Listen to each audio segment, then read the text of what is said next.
Zimbabwe is gearing up for a national referendum to be held March 16th on whether to adopt a new constitution.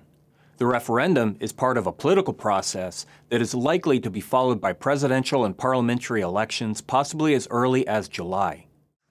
Campaigning for re-election is the ruling Zimbabwe African National Union Patriotic Front Party, led by President Robert Mugabe.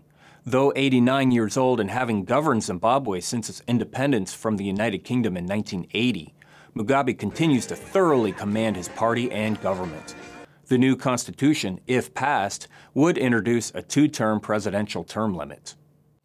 But this limit does not apply retroactively, so Mugabe could still serve as president through his 99th birthday.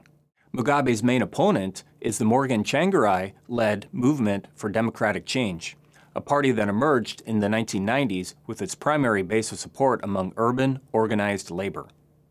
A near victory by Tsvangirai's party at the previous election held in 2008 resulted in a period of political protest. Negotiations to resolve the impasse led to the formation of a coalition government. Tsvangirai was made prime minister, a newly created position, and his party secured control of several ministerial portfolios, including finance, as well as labor, economic planning, and constitutional and parliamentary affairs. Zimbabwe's ruling party is conducting an elections campaign likely to ensure it avoids a repeat of the 2008 results in which it nearly lost. Motivating the Zimbabwe National African Union Patriotic Front is not just a desire to retain perks that come with being in government. It's also to make sure they are not vulnerable to potential prosecution for wrongdoings possibly committed during their rule. The Zimbabwe National African Union Patriotic Front is thus compelled to control all hard power portfolios, such as the security and legal portfolios. It will share impotent cabinet positions that do not compromise their ability to finance and secure their governance. While no date is as of yet locked in for national elections, the political parties in Zimbabwe are focusing on the third quarter for elections to be held. Opinion polls in Zimbabwe show Mugabe leading Tsvangirai.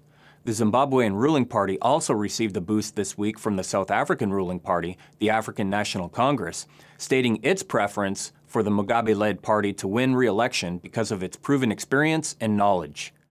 The South African government likely holds a concern in common with other Southern African governments such as Mozambique, Namibia, and Angola about seeing labor-based movements successfully challenging nationalist and liberation-era parties for power.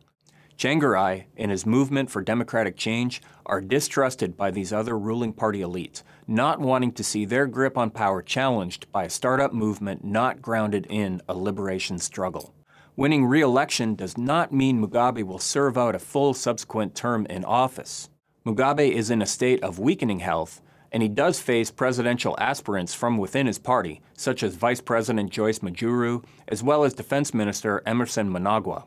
But Zimbabwe's ruling party and most of its neighbors in southern Africa can agree that ensuring a re-election victory is their near-term imperative.